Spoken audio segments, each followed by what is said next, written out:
এই যে তাদের সাথে লড়ছি, এইটাই তো আনন্দের। মানে আপনি ধরেন, আমাকে অনেকে জিজ্ঞেস করে আব্বাস ভাইয়ের এগেনস্ট ইলেকশন করতেছি, তাই আমি বললাম এই যে আপনারা চিন্তা করেন যে আব্বাস ভাইয়ের সাথে অনেকে ইভেন আমাকে একটা মিডিয়া থেকে, একটা টেলিভিশন আপনারা চিনবেন, উনি আমার খুবই ওয়েল উইশার, ফোন করে বললেন যে ভাই আপনি একটু কাইন্ডলি আপনার যে অবস্থা, আপনি একটা অন্য আসনে সুইচ করলে ইনশাল্লাহ আপনি হয়ে যাবেন, আমরা আপনাকে সংসদে চাই। তা আমি বললাম দেখেন, এই যে অনেক বড় ফিগারের বিপরীতে লড়া যায়, এইটা যে মানুষের মনে আমরা তৈরি করতে পারলাম, এইটাই তো আমার জয়।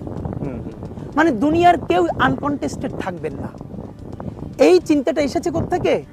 হাসিনার বিরুদ্ধে বড় বড় রথী মহারথী লড়াই করে বসে আর সম্ভব না, সে মইরে গেলে তারপর চিন্তা করো বলে সবাই বিদায় নিচ্ছে না? অবশ্যই। বাচ্চারা তাকে ফালাই দিচ্ছে। তো আমাদের জায়গাটা হলো ওই হিসেবটা না এখন আর দুনিয়ায়